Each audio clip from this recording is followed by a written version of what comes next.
Hark the bardic paladin, who sings and plays again. He tells the tales of glory, and weaves a magic story. He'll join you at your table, and ask you to share a fable. Heroes of humble origin, villains who must be fought again. No matter their skill or prowess, the people in life are countless. So we pray you heed our request. Enjoy this tale of sidekicks and side quests.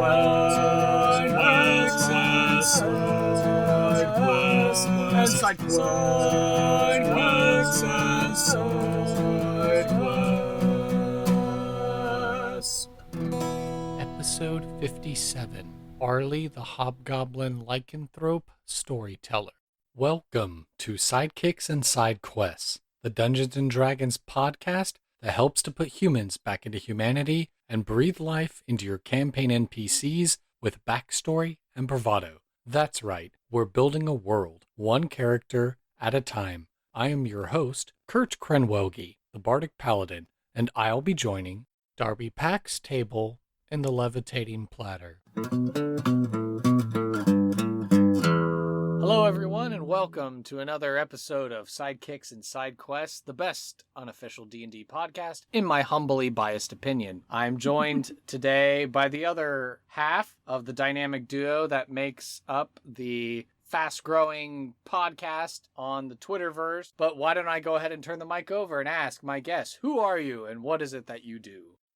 Hello, I'm Darby. I'm the other half of Chaotic Creations. My friend Harper and I, who's on another one of the episodes here, created not that long ago, maybe 2 months ago, is when we started having the idea, and now it's just sort of exploded in a way we just didn't expect. So, thanks for having me on here. Yeah, not a problem. You know, us D&D character creating podcasters have to stick together.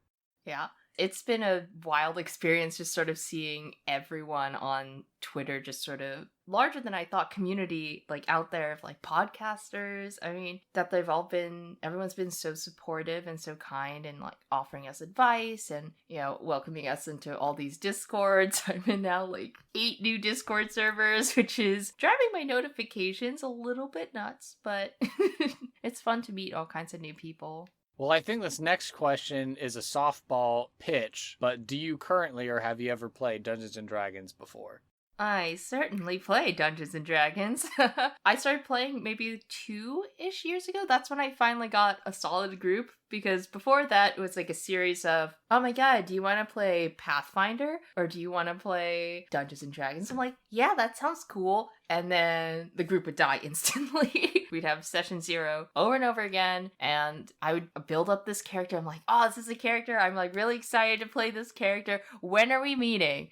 And then they're like, never, because these people lost interest and we can't just do an adventure with just you. So, yeah, I've been trying to teach my mom how to play, actually. So it's just one-on-one with me and her. Yeah, her first language isn't English. Her English is quite good, but it's still like that learning barrier. So she bought like a Korean version of the Player's Handbook that she had her sister buy in Korean then ship to us. And I think that's just kind of crazy cool. I'm like trying to teach her and she's like, oh, there's so much math. I'm like, use the calculator on your phone. I'm doing that, but I'm also, Harper and I play in a group together where one of our friends from college is also the DM, and we have 5 players in our DM, and I get to play this halfling druid named Verity, who's a circle of dreams, and she's definitely like the oddest out of the bunch out of everyone. And we have like, you know, tiefling rogue, a dragonborn barbarian, you know, and a halfling looks pretty unassuming, but then she's like, I've never heard of money before.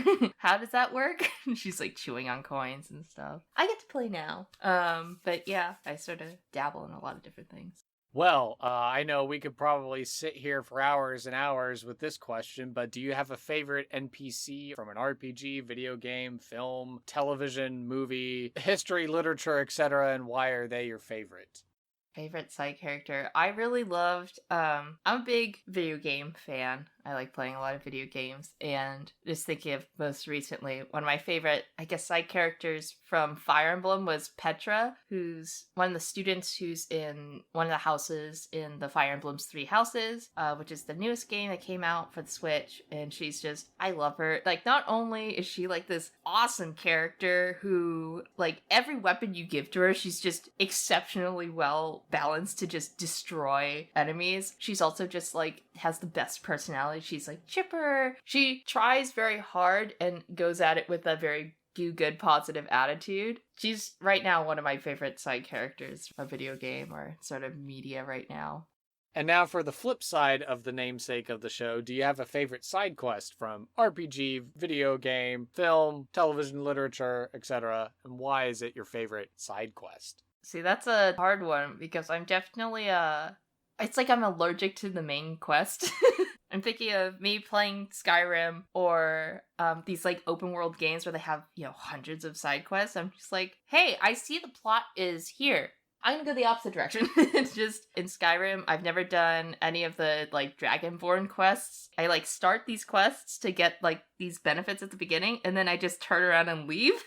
I guess to touch on Fire Emblem again, Fire Emblem's taking up a lot of my brain space currently in terms of video games, but Fire Emblem has all these like paralogues for their characters. They're usually 2 or 3 of the characters, and they have like these storylines that together, and they're side quests that you don't need to do, but they will, if you do them, you get backstory development, sometimes new weapons, and sometimes battalions, which you can equip to your friends, your allies. I love those paralogues because they really help develop these characters and kind of establish these bonds that aren't just you and this character, it's these characters with each other and then how they interact in the world, what their life is like a little bit. There's 2 characters who come from commoner backgrounds, and they're both from mercantile families, and their paralogue together kind of talks about how, this one family was like, oh, I'm gonna turn down this, like, my family turned down to participate in this deal like years and years ago, and the other kid is like, my family was the one that accepted that deal, and they were killed because it was a setup for an ambush. And like it was tying together like their lives, because they're not only housemates, they also have this like, they're both commoners in the same house who have this kind of a little complicated history together, and then different perspectives on life after it. And I just think that's a really wonderful aspect of Fire Emblem, is like being able to develop these characters outside of yourself.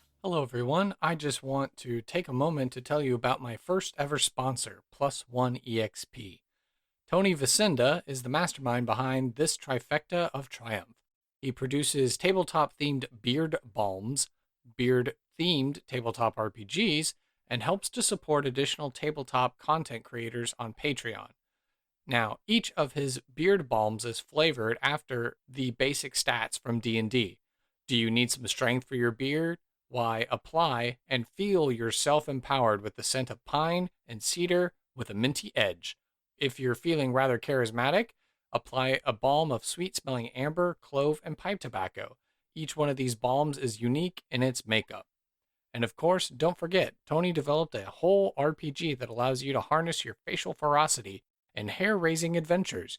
You can snag a copy of that game as well as a style stencil, enamel pin, or a map of the Whiskerverse. And finally, aside from all of the awesome interviews and actual plays Tony has on Plus One EXP, every purchase you make feeds into the Plus One Forward program, which supports small indie content creators to continue making amazing tabletop RPG content. So, head on over to plusoneexp.com, that's plus, 1 spelled out, and exp.com, in order to shop for these balms and games and more. And when you go to check out, use my affiliate code Randolph to save some coin on your purchase and to help support Sidekicks and Side Quests. How else do you think our tavern keeper at the Levitating Platter is going to keep his silver beard so awesome? Once again, the code is Randolph, like how it's spelled on episode 2 and his write-up, in order to save on your order and help support the show. So thank you so much, and now back to the podcast. All right, and then here, the last question of the personal interview section. What are you passionate about and why? Always a hard question for me. As Harper has repeatedly told me, I have many passions. I just don't think that they're passions for my own convoluted reasons. I guess history. I'm a big history buff. I think it's probably the easiest one. I studied history in college and sort of latched onto like Pacific War, World War II history. Somewhat personal because my ethnical background is Korean, and so Korean Peninsula was involved a lot in like the Pacific in terms of World War II, colonization and annexation by Japan, and there's all this history that's sort of tumultuous and tense that's still rather hotly debated in that region today that a lot of people in the US and like Western countries don't really understand, because in a lot of ways for us in America, it's like World War II ended. I would say like to the degree that Korea and Japan and China have like this like tension between each other, it's the same degree doesn't exist within the US versus like Germany. If my history serves me correct, aren't we still technically in the Korean War, but it's just at a ceasefire right now and has been? Yeah, it is. And that's what kind of makes that kind of area of history really interesting to me, is that it's just still like, it's history, but history's never really dead and never really in the past per se, because you can still see the lasting impact of events echoing and rippling through today, whether we recognize where these effects come from or not. Besides being a huge nerd, because I love D&D, I also love Magic the Gathering, which is the Coast product. Mythic Guide to Theros comes from, and Guildmaster's Guide to Ravnica. Those are Magic the Gathering planes that they've created for D&D settings. I guess a bit of a creative. The audience isn't going to be able to see this, but like I do a lot of like origami and like embroidery on occasion. So like I did this embroidery. Oh, wow. Yeah, it's like, it started off as like I'm just really stressed. I'm just going to use a needle to stab something a bunch of times until I feel better. And then it just sort of evolved into this larger thing. I currently work at Manzanar National Historic Site, and this embroidery is of the monument that is in the graveyard. It's called the Soul Consoling Tower, Ireto. It was placed there to console the souls of people who passed away while incarcerated during World War II. People who were forced to leave their homes, businesses, everything that they had built, sometimes over decades and decades, or generations even. So many people lost everything, and some people never left these camps. And there are still some people whose bodies were never claimed, or no one wanted to take them out of this place, and there's still some bodies there today. So it's a really impactful part of the site, because there's really not much else on the site. We have the visitor center, we have Block 14 reconstructed, we have some of these gardens reconstructed, but looking out there when you're on the site, it's just a lot of open space with like some shrubs, some trees and plants really, but it's pretty desolate out there sometimes. The weather conditions can be extremely harsh, and that's what people had to live with, and this monument stayed there this entire time. It's been there since before the war ended, and it's still there today, and it's a really powerful reminder of kind of what happened there. Sorry to get super depressing, but well, no, this is what this show is all about. Not only is it about making fun and goofy NPCs to make your game world seem more real, but there's also a human element to the show too, where it's two human beings trying to relate to each other and help show the world that there's more to us than what the culture says there is. Yeah, and I think it ties in with my love of history as well, I guess, or passion for history, because this is, one of the things that really drew me into really wanting to major in history in college was my professor at the time. I was taking a class on modern Japan, and he was like, okay, because we're in Los Angeles, he's like, for the final part of this class, we're going to learn about World War II and Japanese American incarceration, and we're going to go to Manzanar. And that was the first time I went to Manzanar, was in college, and just kind of being there, learning about this, and then also knowing that one of my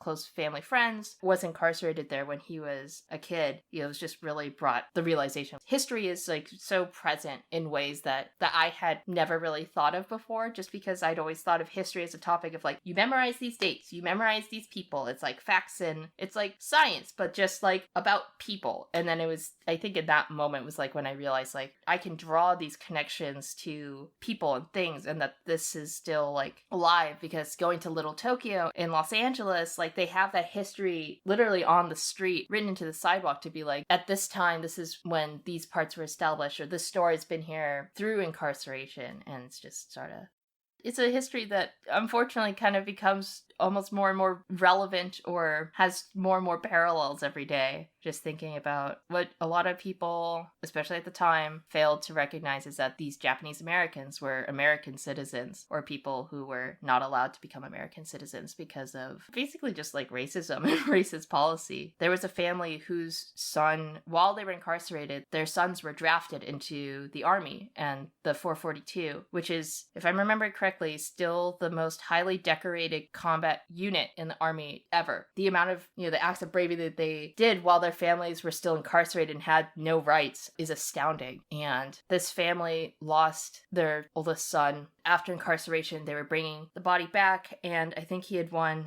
Medal of Valor or something for his actions. And this general had come out, there's media all around. They're taking pictures of this family. There's the father, the mother, and then the oldest sister, and then all the other siblings lined up in a row. And the general passes by the father, passes by the mother, and pins the badge on the oldest sister, because you're not allowed to pin one of these badges to someone who's not an American citizen. And so, this mother and father who had just lost their son weren't allowed to receive this honor, this last bit of their son who died overseas fighting for a country that didn't care for him or his family. But this history is like really heavy and has a lot of parallels to today, that people just want to live their lives and do good things, but that because of fear and hatred that they had to suffer even while their family was doing maybe the bravest thing that they could at the time. All right, well, my guest is stellar, as you can tell from her testimony, and I think it's only fitting now that we head into some NPC creation.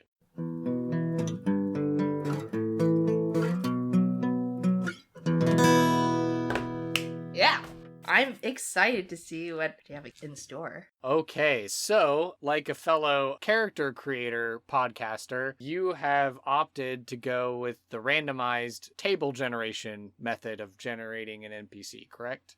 Uh-huh. Okay, all right. The first question, what is our character's name? If you would pick up a d20 and please roll it and let me know what your result is. All right. I got a 6. 6. This submission was thanks to our previous guest, Quinn Schulte, and the name that you got was Arlie. A-R-L-I-E. The next thing we need to determine is the ancestry for this character. So this, we will require a D100. So if you would like to pick up 2 D10s and tell me what you get. All right. Oh, that's a 77. 77. So you have a choice here. So we have a lycanthrope, choose the animal, or a jackalware. So do you want Arlie to be a jackalware, or do you want a lycanthrope, but you choose what the lycanthrope animal is? Oh, that is very neat. Lycanthrope or jackalware? I think I'll go with lycanthrope, but I'm trying to think of anything that's not a wolf. Bears, tigers, boars, bats, rat, any common animal you can think of, there's a lycanthrope version of it. A boar would be very interesting. When I think of lycanthropes, I think of like straight carnivores. I know boars can be very dangerous. Living here in Texas, let me tell you, boars can be dangerous. They're not very boring, I guess. All right, so you wanted to go with wereboar then as the lycanthrope variant. Okay, Yeah. Cool. Arlie the wereboar. Now we need to figure out what is Arlie's job or role in society. Why don't you go ahead and roll a regular D10? All right. I've got a 7 again. 7. Okay, this answer was submitted by our previous guest, Kia Young, and the job is storyteller. So Arlie is a storyteller by trade.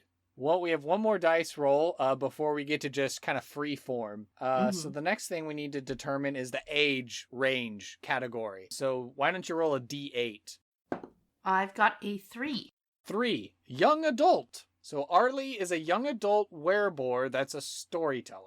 Taking a break from rolling dice and letting your creativity flow, describe Arlie's physical appearance. I'm thinking kind of maybe a stocky individual. I'm trying to think of the physical description of a boar in my brain, and I'm just gonna use the magic of the internet. Yeah, maybe like a stocky individual, sort of coarse brown hair, maybe some scarring around their body, not like at any particular one place, but just sort of marks kind of along that are like healed pretty well.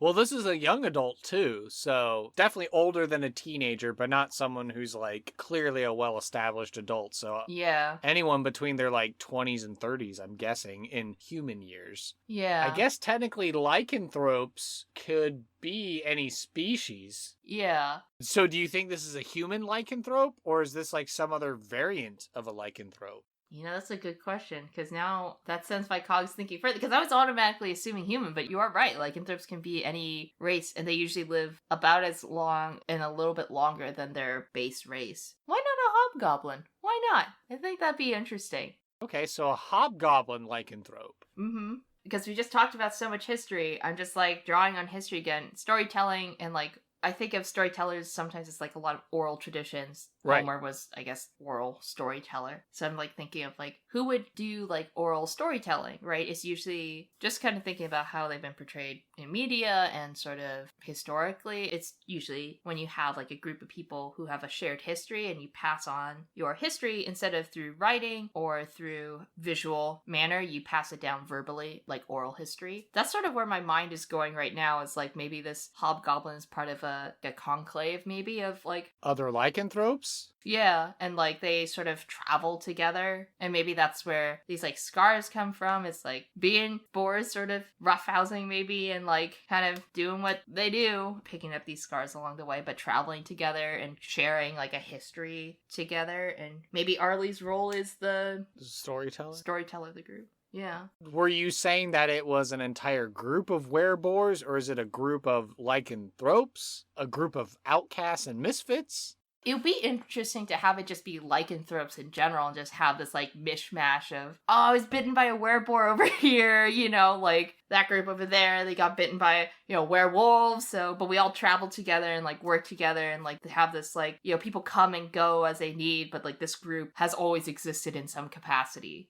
Like, another example that popped into my mind is Netflix did an animated show, Castlevania, and in it, they're the speakers, and they're this sort of, like, magical traveling people who specialize in oral history. And they're nomads, so they go around collecting the histories of different places and sort of tying it into their oral tradition and their history, and they're kind of funky, because, like, they're also, like, sometimes things are, time-wise, don't really match up, because they have some things that are, like, from the future, or embellish the truth a little bit. And like that's the fallback of oral history, is that it's fallible. It's based off of the reliability of the persons before you to the truth of the story. In Castlevania, the group of speakers, they're like a family. They like establish and they don't really split off. But I'm thinking it's more like Vo and Critical Role, where it's this sort of mishmash of people who have like, I think they'll have this thing in common, which is lycanthropy, but they've like happened to find each other and sort of create this group together of a nomadic nature, but... Right, because of their conditions. So Yeah. They're just like, well, we better be on the move. And then Arlie's role, well, Arlie listens to all the stories, and then Arlie is able to, you know, retell the stories as far as entertaining and keeping morale up and stuff like that, even though he's a young adult. It also just sort of reminded me of like The Giver a little bit. Less of the dystopia.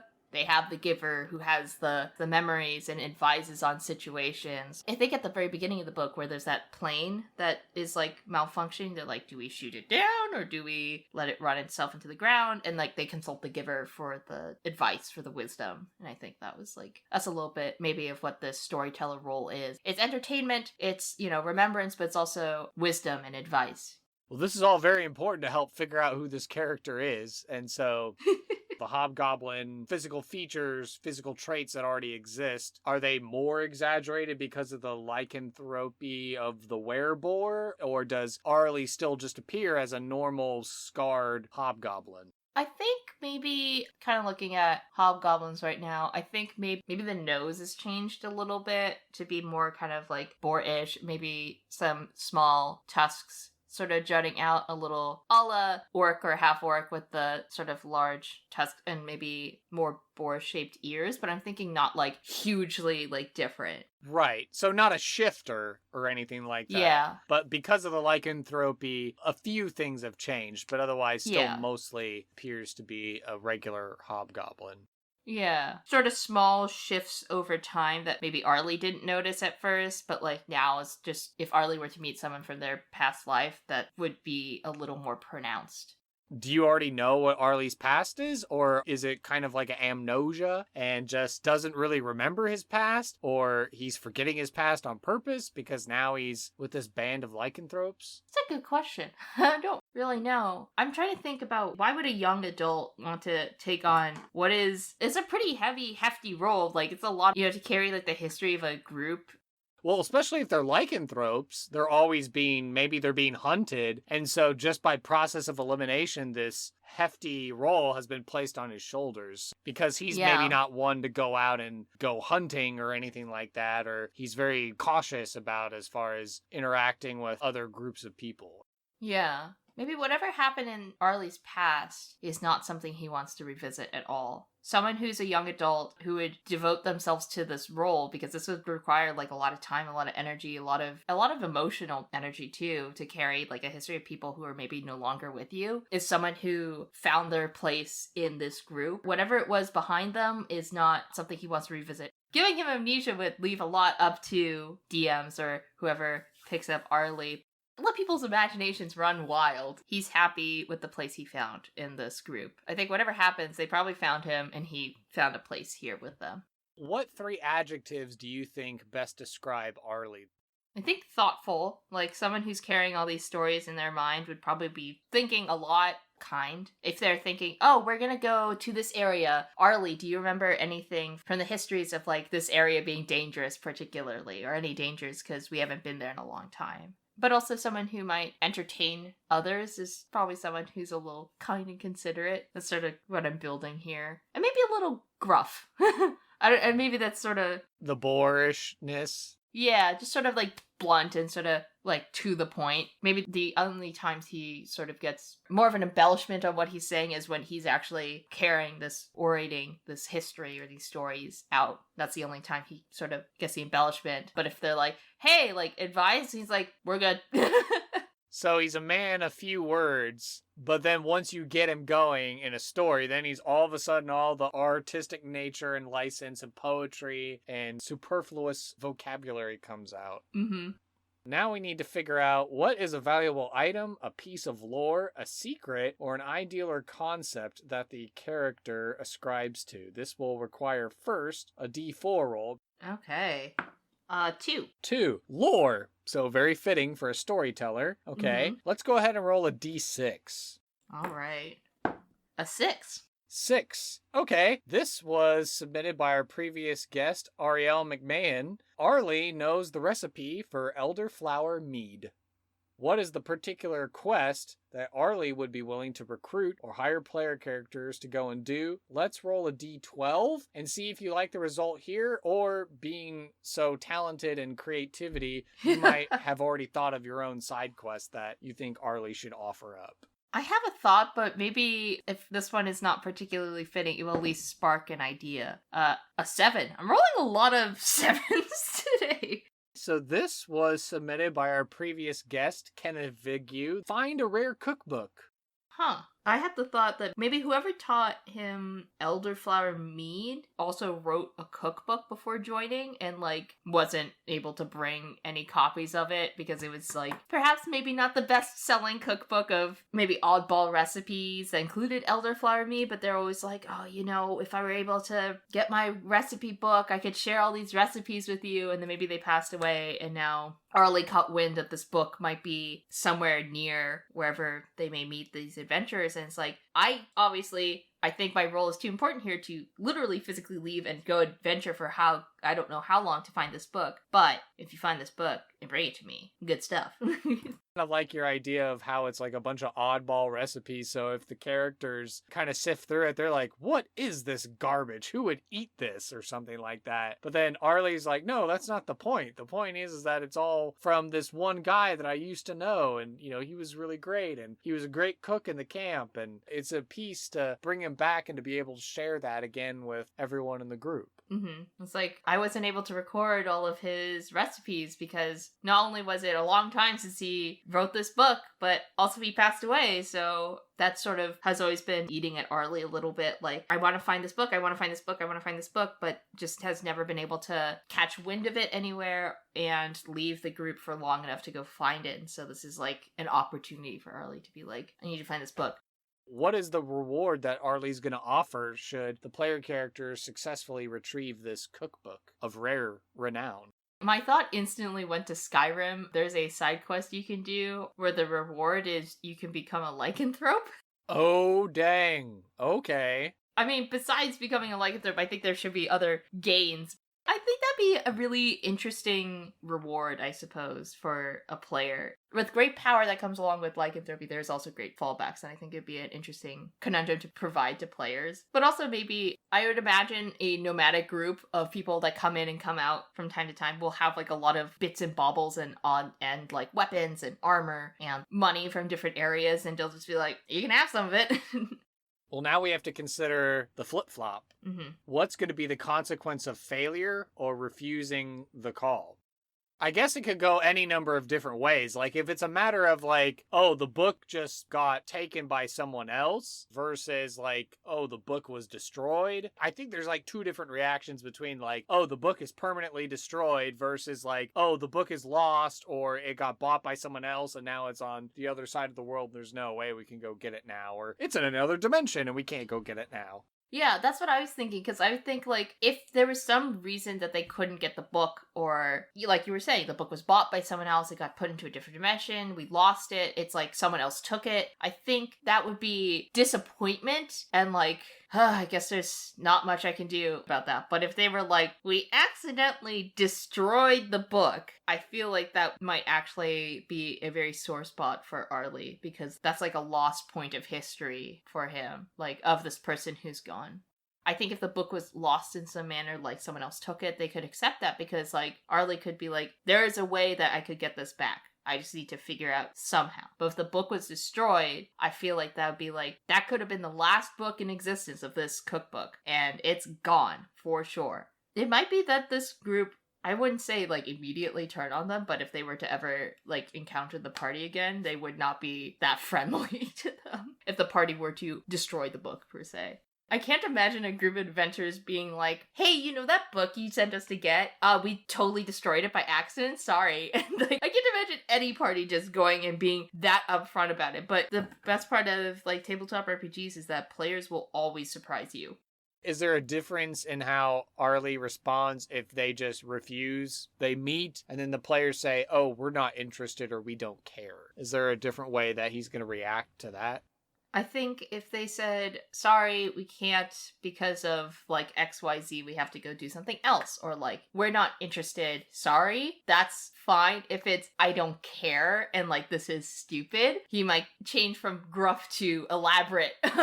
He goes into an angry lecture. Yeah, an angry lecture. He's like, you don't understand the importance of oral histories, of the traditions of this group. Like, how can you be so cold-hearted about this piece of our history? You don't understand. You with your books or whatever.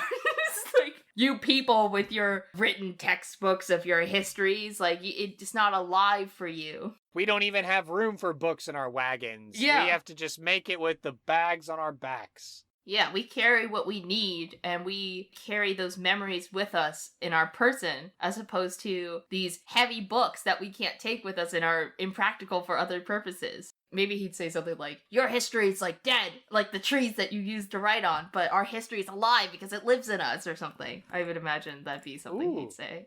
That's a good bit of dialogue. What impact has Arlie made on the world? How has he shaped the local area? I suppose that might be tricky to answer considering that the group is nomadic in nature, but is there a particular continent or is there a particular region of a planet or something that they are constantly shifting between? And that's how this nomadic group's reputation has been developed? I'm imagining them, just sort of, I'm thinking again like Vogue, this like mishmash of people. You have some people who are just like, I want this like community, I want this like group, I'm gonna help cook and like set up camp and do these kind of things, as opposed to like some people who are like, I'm gonna go hunt, bye, more aggressive types. And then maybe some people are like, we're running out of like these sort of things, I will go into town and buy these things for our group and then come back. And sort of maybe more charismatic types. What kind of place would a nomadic population have, like a local area? I'm trying to think what would be a special place. Because the one thing that binds this entire group together is lycanthropy. Not the kind of animal it is, but the fact that they all have lycanthropy, one way or another. maybe there is a place. Do they migrate seasonally? Is there like one place that they can always go to be like, this is where we are for winter, or this is where we are for summer? Yeah, I'm trying to think about, like, the moon. Just, like, thinking about lycanthropy, moon, nighttime, full moon. I really like in the show Avatar: The Last Airbender this like strong association with the moon with the ocean and the movement. And the moon was like the first waterbender for them because the ebb and flow, the tide. Maybe there's like a time and a place that they go sometimes out of the year where like the ebb and flow of the water is like of the ocean. During very few days, I think of the summer, the ocean, just the way of the ocean moves and like the tides, there is a tiny, like, I don't know if inlet's the right word, but like a land bridge opens up between Korea and I think Japan. It's just like this, like, sort of emerges because of like the time of the year and just all these other factors, but it's never like hard signs of like, oh, it's always going to be on this day just because of the shifting of the weather conditions, moon, that sort of thing. I'm thinking maybe there is like, very much like Bo, maybe there is an island that they can only reach during particular times of the year because the moon is in a particular place, and that they go to this island and kind of do like this communing thing. Maybe other people who left the group before have like come back for these like special times and they share the stories of what they've been doing or where they've been or the lives that they've been living, and kind of come back, and it'll be like a bonding moment, and then they kind of spread out and then go separate ways maybe. Or maybe, you know, someone who left the group found another lycanthrope and they just didn't know where the group was in particular, so they waited for that time to bring them in and introduce them to the group. So do you think this nomadic band has people that go out searching for other lycanthropes to then bring back to this festival, this communing, this gathering? In a way that Vo is not, people can leave freely and come back freely, because they're not like, you have to stay, but they welcome new people, right? Like they welcomed Arlie when he was lost, I suppose. They welcomed him into the group. They do so similarly for others, and sometimes when people leave, they just happen to find them, or maybe they find them as they travel. Maybe less of like a hard recruit and more of like a, we're here if you want us to be here for you. And so then Arlie has been really instrumental in helping to keep this tradition alive of, okay, we gotta go to the island. It's getting about that time of the year. We really need to head there and stuff like that. Yeah, I think so. Because, like, oh, the moon is kind of doing this weird thing, or like the weather. Several storytellers back, they had this story about like the tides shifting in a way that was really bad and a lot of people died. So we should wait here for one more day to let that kind of weather condition pass before we try crossing to the island. So I think he'd be pretty instrumental in sort of doing that. Would you say that his storyteller role is a quasi sort of religious figure then, as far as the group is concerned, because of his storyteller nature? I think definitely a leadership position. Maybe not so much religious, but a recognized position in the group. Much like, again, Vo, I'm just like, Vo. Just drawing all these connections, thinking about, you know, they didn't really have like, these are for sure our leaders, but they were like, these are kind of like the people we turn to. They're very reliable. Like, they sort of do these things really well, and they sort of become the de facto leader, right? Because I think the shifting nature of the group would not really fit well with a structured hierarchy per se, but like these are sort of the people who've emerged in like leadership positions, and I think as a storyteller would absolutely be like one of these people. So it sounds like Arlie definitely has made an impact as far as helping to make sure and remember that, hey, let's remember the weather conditions and, you know, gather in the appropriate time and spot. And so then, does Arlie have any current problems that prevent him from being a bigger player on the stage? I think it's just the devotion to the group and like the kind of weight that his role carries. It's like, in order to be able to be free to leave, I think he would feel like, I have to train someone to carry all this before I can leave. Like the giver. Like the giver. There has to be someone after me, or at least, if not me leaving for good, at least someone who can run parallel with me. And I think that's what's really stopping him. And I don't think it's like a power thing. I think it's just finding that right person to do it, right? You need someone who's willing to take on large role, but also the weight that comes with it. This role that we've created for Arlie will have a lot of emotional weight as well. I'm sort of reminded of somewhat recently, like a few years ago, I read this article that was talking about survivors of Hiroshima and Nagasaki. Those people obviously are getting getting rather old and sometimes have health complications that are impeding their ability to go around and travel and tell the story of their life as themselves. And so there are these people, younger Japanese people, who, there's a word for it that I do not remember, but they are essentially taking in everything about this person, all the stories that this person has, to become like a second mouthpiece for these survivors, so that their story doesn't die, as if they can tell the story as if they were this person to the generations after them. As a historian, there is such power to verbal testimony and being able to see the person talk about what happened to them, even if it's through a video. Like, a big part of Manzanar and Japanese American incarceration, that history is doing oral histories of people talking about their memories. And there's just, you can read it, it hits different when you watch it or when you listen, because you can hear their voice, because you can hear like a tone change, like maybe they're happy about this part, or, you know, sometimes there are parts of remembering painful history where you can hear someone's voice waver. Pain is something heavy, like something that verbally can be very hard to describe, just like writing it down in a description. There's a sort of tone, how fast they're speaking, all these like things that, you know, maybe we don't necessarily think about, that drastically change how something can be interpreted or how it comes across. And I think just through reading it, you can lose something. The human element, I guess. To tap into something Arlie would say, you lose the personable aspect of this person's history. Very philosophical episode, a little heavy, I'm sorry. Just want to take a moment to recognize another sponsor of the show, Reaper Miniatures.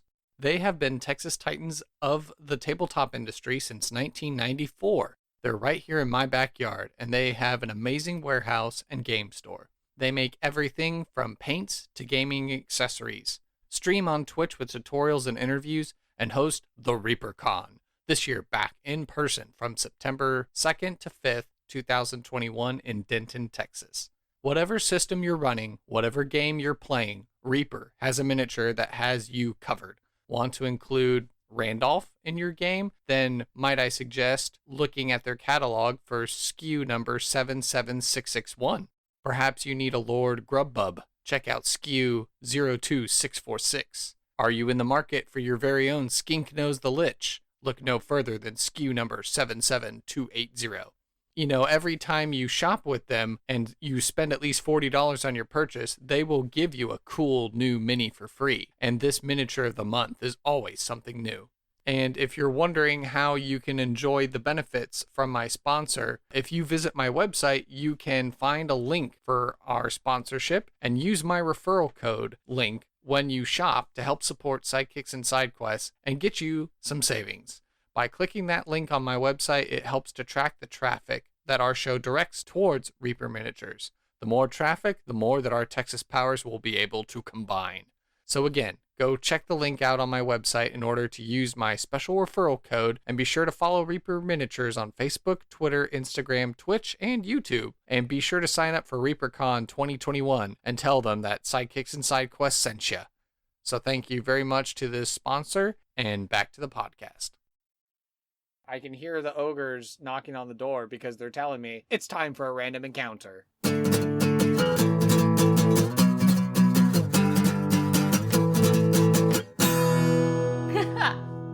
Sounds good. All right, so now we get to bring Arlie to life. You get to now imbue him as I will take on the persona of another character in the scene. Who should Arlie meet? Why not Sonia? When we last left Sonia, she was wrangling what she thought was going to be a simple beast, but turned out to be a displacer beast named Cuddles that belonged to Enna and Aelin, the wedded wizards of the nearby town. After successfully returning said lost pet to the owners, she gathered her newly acquired potions, made her way to the tavern, and got some much needed rest. Upon waking the next day and coming downstairs to dine on a sumptuous breakfast, she happens to notice that there is a new face in the tavern this morning. He seems to be standing by the bar, and for these parts maybe is a little out of place, but doesn't seem to be hostile or threatening in any manner. It's a hobgoblin standing at the bar. Seems to be talking to the tavern owner, maybe perhaps negotiating for supplies. and Sonia will do her best to eavesdrop in on the conversation as she can hear the hobgoblin begin to speak to the tavern owner behind the bar. I need at least 6 pounds of smoked meat. And I have these bottles of elderflower mead that I can trade for some of it. But this is all the money I can afford to spend on this meat. The tavern keeper's like, elderflower mead, eh? I don't know if I've ever had it. Is it any good, or is it rubbish? I made it myself. Try some. See for yourself. The tavern owner grab a bottle, uncork it, smell it. He'll take a sip, and he does a surprised emoji with his eyes, and it says, all right, that's pretty good stuff, mate. 6 pounds of smoked meat for them elderflower meads. You got yourself a deal. Come on, Beatrice, load up the meats. We got this here, hobgoblin that wants some. And he's like bustling off back in the kitchen. Sonia kind of shifts in her seat and now seeing the hobgoblin just kind of standing there waiting for all these pounds of meat to be delivered. Sonia will kind of turn to him and say, elderflower mead, eh? I don't think I've had a bottle in quite a while. Did you promise all of them to him? I may have a couple bottles to spare. You've had some before? I've only heard tale of them, but I like a good tankard every now and then when I'm not on the job. I'll sell one to you. Sonia will look at her coin purse and she'll say, how much? Say 10 silver for a bottle. All right, she'll fish out 10 silver, slide it over to the bar and grab a bottle from you and kind of uncork it. She'll smell it. She'll recork it and put it back in her bag. And then she just kind of starts to begin to strike up a conversation and she'll say, like, what you need of 6 pounds of smoked meat for? Groups traveling, need some preserved food. Food might be scarce where we're going, so it's good to have supplies. And, well, if you got any work, sounds like a big group, you might have some more goods or coins to spare for me. He'll think for a second. You travel a lot? Aye. I travel these lands, far and wide. You a big reader?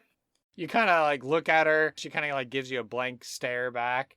She goes, don't have much need for books, but certainly have my fair share of tales of beekeepers that were liches or manticore spy bosses or, well, just the other day I had to go fetch a cat. Turned out to be a displacer beast. Huh. I live a strange life. Seems you do. Displacer beasts. Tricky things. Coats are very useful for magical things, if I recall. Well, those wizards were quite fond of that one, so fortunately I couldn't skin it myself. Ah, yes, well, tanning it takes quite a process, as I've been told. But I'm in search of a book, actually. Oh, it wouldn't happen to be in that shop next door owned by the wizards. There was all kinds of books in there. Unlikely. It's a cookbook of sorts. Really? Is it worth a lot? Not monetarily. It's, of importance to me and my own. Her interest is piqued. She'll say, how much will you give me if I get this book for you? He'll think, sort of, maybe tug at his tusk poking out a little bit. Tell you what, we have many bits, baubles, weapons, things that my compatriots and I have acquired over time, as well as money, obviously. But there is something that I can offer to you, perhaps that might interest you, that money can't buy in exchange for this book. Cryptic would be the word if she could muster that in her brain to know what it is. She's not dumb or anything. She's a tough warrior woman, but she's just not very learned. She's not wizardly smart. She'll say, all right, well, point me in the direction of this book of yours and we'll talk. We'll negotiate. And if I don't like the offer, well, my sword can be very persuasive. Sure, if you think so. Oh, I know so, honey. Well, I could discuss more details. Perhaps if you see my compatriots, it would be better understood what this reward could entail. But I'd prefer to not share these details among present company. He'll just sort of gesture. To the slowly awakening tavern as people are filing in for breakfast and all that stuff. So she'll say, all right, keep your secrets. All right, well, point me in the direction. I'm between jobs now, apparently, so I've just picked up a new one. So point the direction, and I will make some easy money for myself. Yes. Hopefully you shall make easy money. I guess he'll give the name of the book and maybe a location he lost. He heard maybe there's this big bookstore somewhere in a capital city. He's like, that would probably be the best place that I could think of to find said book. My group travels a lot, but you can find us at this coastal location during this time of the year if you find the book. All right. I can certainly pick up another job or two along the way, and I quite like the beach. She'll agree to the terms, and as the comical sight of a tavern owner coming back trying to carry this huge amount of smoked meats and plop them on the counter for Arlie to be able to handle, Sonia will kind of scoop up the rest of her belongings, sling her bag over her shoulder, kind of do one of these salutes, and then head out the tavern doors. And scene. Was that good? Along the lines of something you were hoping for? Yeah, well, I mean, the random encounters are just that. They are entirely random, and so it's just up to us using our improvisational skills to try and make some sort of cohesive scene to introduce the character and put a little drama in it. So, as we're here in the final thoughts of the show, overall, what did you think of your experience on the program today? Oh, man, I'm already deeply fond of this character. I've known him for 1 whole hour, and I love him. 2 hours ago, I didn't even know he existed, but now I love developing characters. I love deep dives into backstory. Even if I can't do voices very well or accents, I'm horrible at accents. truly the worst. I just love making these backstories and complex characters and sort of defying character stereotypes. Because if you're thinking of, think about lycanthropes, usually they're bloodthirsty, violent, and, do all kinds of evils. I think usually if you're facing a lycanthrope, they're of an evil or chaotic alignment. But I like the idea of this sort of harmonious group that has an oral history. It's just a group of people who weren't accepted by society, so they made their own. I know this has certainly been a whirlwind of an episode, and surely future me has had quite the time editing and putting it together. And, if this one ends up being a long episode, then it was worth it just alone on all of the discussion that we had. So certainly I'm glad that you had a great time on the show, and I want to now give you the platform. So if you've got any other final thoughts, where can we find you on the internet? What have you got to plug? What should we care about and know about? Go. All right. You can find me on Twitter as @Darby Pak, DARBYPAK. I sort of tweet a lot, but you can also find my podcast and Harper's podcast @ChaoticPod on Twitter and @chaoticpod.com for our website. And you can find us on anywhere you can listen to podcasts, Spotify, Apple Podcasts, Yeah, we post on Wednesdays.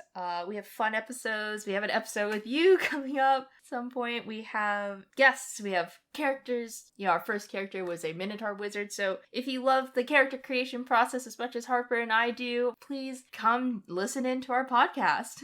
Manzanar National Historic Site is near Lone Pine, California, near Death Valley. So if you're ever in that area, lots of wayside exhibits on the outside for people to see. Even if the visitor center isn't open, you can still walk around the site and see a lot of the history that we have out there. Very cool. Thank you so much, and looking forward to having you back. Yeah, thank you so much. Thank you for listening to this episode of Sidekicks and Side Quests. Be sure to subscribe to the podcast through Apple Podcasts, Google Play, Spotify, and Overcast. Or feel free to save the RSS feed to use the app of your choice. Visit our website, sidekicksandsidequests.com, for links, write-ups of the NPCs, and to learn more about the show and the guests who have been on it.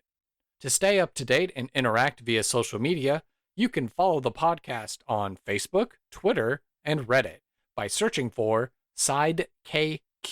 podcast. I would love to talk D&D and showcase your fan art, stories of how you used our NPCs, discussions, and commentary. If you would like to hail the bard, send an email to sidekicksandsidequests@gmail.com. To help this show be the resource it's meant to be, I ask that you please leave a review on iTunes to help spread the word, and share our show with your friends and family. Whether you're a veteran player or an aspiring dungeon master, there's something here for everyone, and I want to hear about it. Sidekicks and Side Quests is unofficial fan content permitted under the fan content policy, meaning I'm not approved or endorsed by Wizards. Portions of the materials used are property of Wizards of the Coast, copyright Wizards of the Coast, LLC. Thank you for your support, and I'll see you at the pub next time. Bar to rock on 1, 2, 1, 2, 3, 4.